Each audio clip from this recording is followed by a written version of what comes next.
Supplementary result और age relaxation के बारे में मैं पॉजिटिव हूँ, क्योंकि माननीय मुख्यमंत्री का और उनके पीएस का और दिल्ली से आने के बाद सप्लीमेंट्री और एज रिलैक्सेशन के संबंध में एक अच्छी खबर मिल सकती है। डोमिसाइल के संबंध में मैं कुछ नहीं कर सकता। रिजल्ट को लेकर के 1 और 2 का विद्यार्थी सीएम हाउस की तरफ जा रहे थे, शायद आप उनको नेतृत्व कर रहे थे, नेतृत्व नहीं आप सीएम हाउस गए थे, क्या आश्वासन मिला छात्रों को? देखिए, नेतृत्व की बात नहीं थी, मुझे तो पता भी नहीं था कि बच्चे रोड पर निकलेंगे, लेकिन उड़ती फिरती हमको पता चला कि बच्चे रोड पर उतर रहे हैं। लेकिन परसों ही मैंने सीएम हाउस से अपना समय लिया था, तो सीएम हाउस से समय लिया था तो हमारे ये आपको हरिद्वार भैया और जो है जो माननीय सीएम के साथ रहते हैं उनसे मैंने समय लिया था। तो वहाँ मुख्यमंत्री के पीएस है प्रमोद कुमार, तो उन्होंने हम फ़ोन किया था। फ़ोन किया तो आज हमको 11 बजे बुलाया गया था कि 11 बजे से 1 नहीं होना चाहिए। तो हमको समझ में नहीं आ रहा था कि इतना अर्जेंटली क्यों।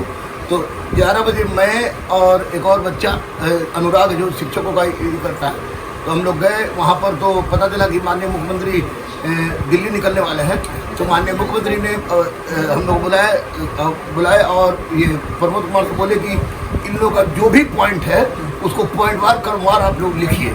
तो हमने चलते चलते माननीय मुख्यमंत्री को बोला कि सर आप ही के द्वारा बिहार में इस तरह की व्यवस्था की गई है, सप्लीमेंट्री रिजल्ट जारी हो, और ख़ासकर उन बेटियों के लिए जिनके हस्बैंड हो या माँ बाप हो की तरह एन प्रकार कर उनका बीएड कराता है और उनका एज समाप्त हो गया है, तो एज में उनको छूट मिलना चाहिए और एक पद पर एक ही व्यक्ति की रिजल्ट हो।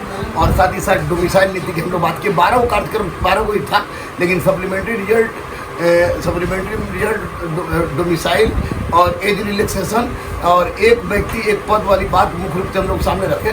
तो डोमिसाइल पर माननीय मुख्यमंत्री की ओर से यही आया कि इस पर हम बाद में बात करेंगे, लेकिन जो एज की बात है और सप्लीमेंट्री रिजल्ट की बात है तो उसको हम लोग गहरा से देखते हैं, दिल्ली से आते हैं बात करते हैं। तो उसके पश्चात माननीय मुख्यमंत्री ने कोई मुरारी जी करके मेरा फ़ोन नंबर और पता पूरा ले लिए, बोले कि दिल्ली से आएंगे तो सुबह बात करेंगे। उसके बाद ये जब टीचर्स की बात हुई तो उसके बाद क्वेश्चन के पेपर लीक होने पर बात हुआ, तो माननीय मुख्यमंत्री ने आश्वासन दिया कि विदिन 10 डेज मैं दिल्ली से आने के बाद विदिन 10 डेज जिस तरह की व्यवस्था यूपी में हुई है, जिस तरह की व्यवस्था आपको केंद्र में माननीय प्रधानमंत्री ने किया है, उससे कड़ी व्यवस्था बिहार में होने जा रही है। पेपर लीक सप्लीमेंट्री रिजल्ट और एज रिलैक्सेशन के बारे में मैं पॉजिटिव हूँ, क्योंकि माननीय मुख्यमंत्री का और उनके पीएस का और सिद्धार्थ सर का इन तीनों का एटीट्यूड बहुत ही पॉजिटिव था।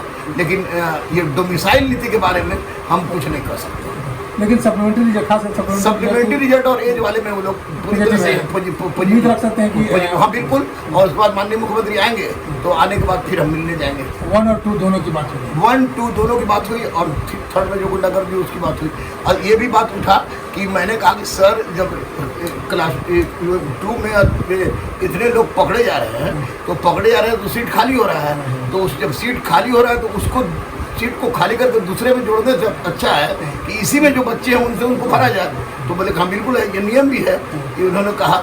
तो एक बात ये हुई। दूसरी सबसे बड़ी बात हमको ये है कि पटना में दुकान खोल के बहुत लोग बैठा है, लड़के भी रोड पर उतरते हैं, लेकिन वास्तविक स्थिति माननीय मुख्यमंत्री के पास नहीं थी।